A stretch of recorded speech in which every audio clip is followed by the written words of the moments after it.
Good evening, folks, and welcome to the Horror Corner.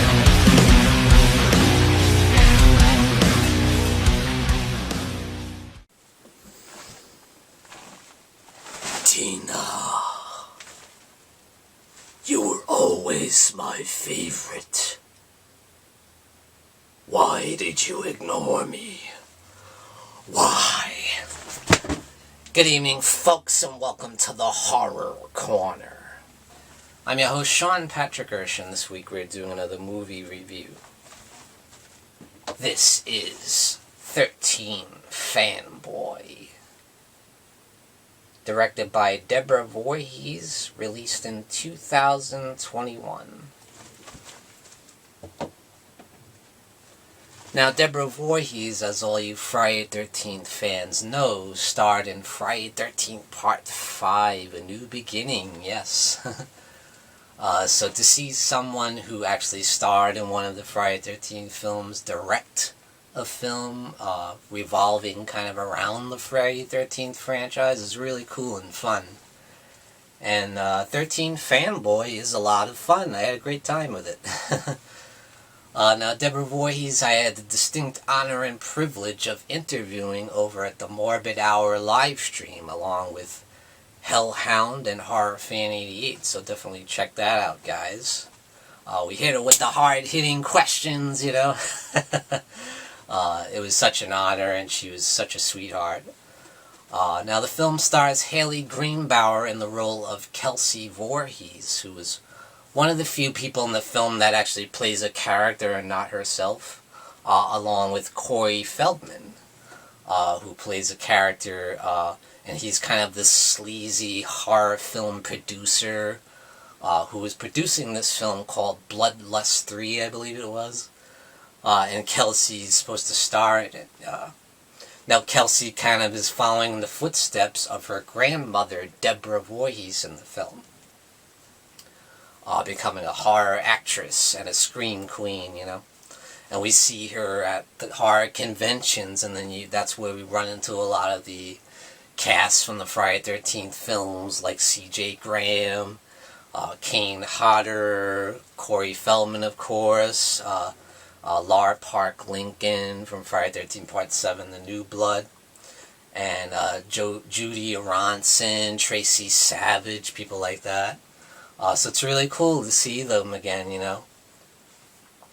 And of course, we have Dee Wallace in the film, who's a huge screen queen, such an icon of horror, you know, amazing actress. Everybody loves Dee Wallace. How can you not? She's amazing. And she's such a class act in everything she does and every movie she stars in. She's fantastic, and it's no different here.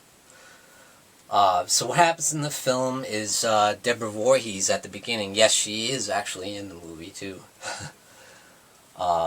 is just having a great time at her ranch, at her home, with her granddaughter Kelsey, who's about 5 years old at the time, you know. And they ended up getting a home invasion by this masked madman who's like this obsessed stalker who's been stalking her. He's a huge, massive fan of the Friday 13th franchise. And I'm sure a lot of actors can relate to this, you know, people that have been stalked. I know Adrienne King from the original Friday 13th was famously stalked by a Friday 13th obsessed fan, you know. And the killer wields this nasty, sick-looking, demented mask, and he's got the bladed weapon, the nasty knife, and he shows up at her house and kills her off, murders her right in front of her granddaughter, Kelsey. What a traumatic experience. And then we pick up the film like 10 years later, and we find out Dee Wallace was the best friend of Deborah Voorhees. And she's traumatized as well, you know, and her and Kelsey get together and they kind of mourn the loss, you know, her best friend and her grandmother, you know, they bond over that, you know. And Dee Wallace, we see, is good friends with a lot of, the horror actresses and actors from Friday the 13th, even though she didn't star in any of them herself.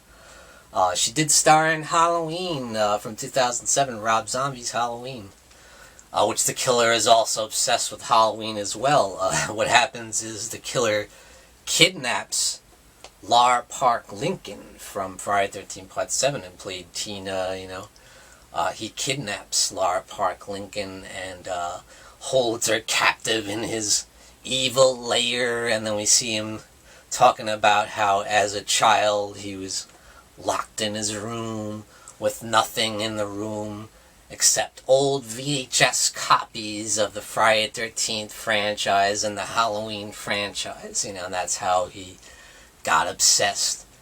And anytime he talks to one of the actresses or actors from the Friday the 13th films, he calls them by their character in the movie. Like Deborah Voorhees calls her Tina, and he calls Lara Park Lincoln's character Tina, and the different characters that they played in the movies. And he calls Dee Wallace Cynthia Strode, of all things, not the lady from the Howling or the lady from the E.T. or Cujo.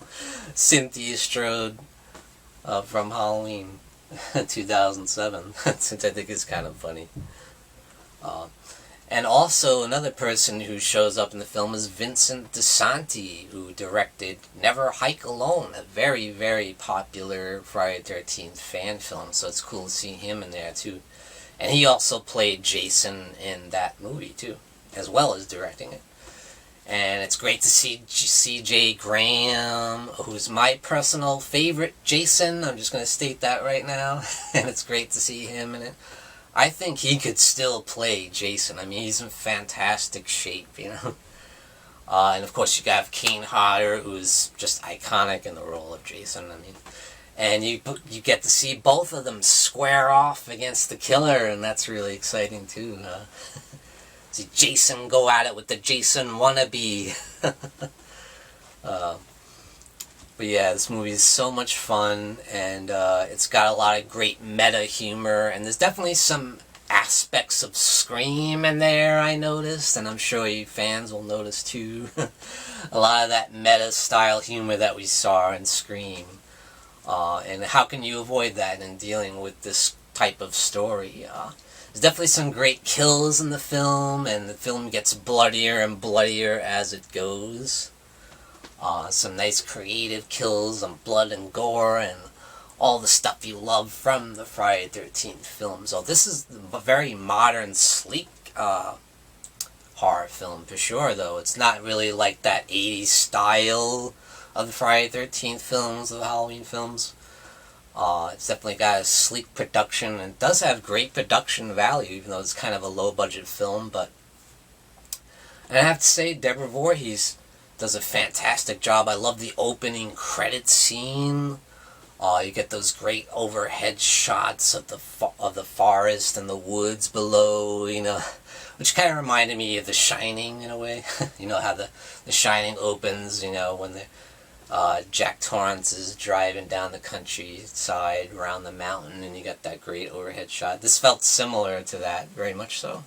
It's beautiful cinematography in this movie, so I think it just looks great. It looks fantastic and very, very professional. So I think this is a fantastic first film. Definitely a great directorial debut by Deborah Voorhees. So I certainly hope she makes some more horror films. I'm very interested to see what else she can do, or maybe she can make 13 Fanboy 2 or something like that, But I definitely would like to see her try some different things as well, see what kind of range she has, because this is a great kickoff for her directorial career. So I'd love to see what's next for Deborah Voorhees, and I hope to maybe interview her again about her next film. So definitely shout out to Deborah Voorhees. She's awesome. She's a great young director. I love the cast in this movie. It's amazing that she got all these great people together, these people I looked up to, these icons of horror, and it just makes it so much fun. So yes, I give 13 Fanboy, 2 Devil Horns up, and thank you for joining me, Sean Patrick Erschen, in the Horror Corner. Tune in and stay scared. Folks, don't forget to grab your Sean Patrick Erschen gear and represent the Horror Corner. Also, check out these awesome mugs we have, perfect for your coffee. And definitely check out the Horror Hangout live stream t-shirt and represent the legacy of the Horror Hangout. Check out the link in the description below this video.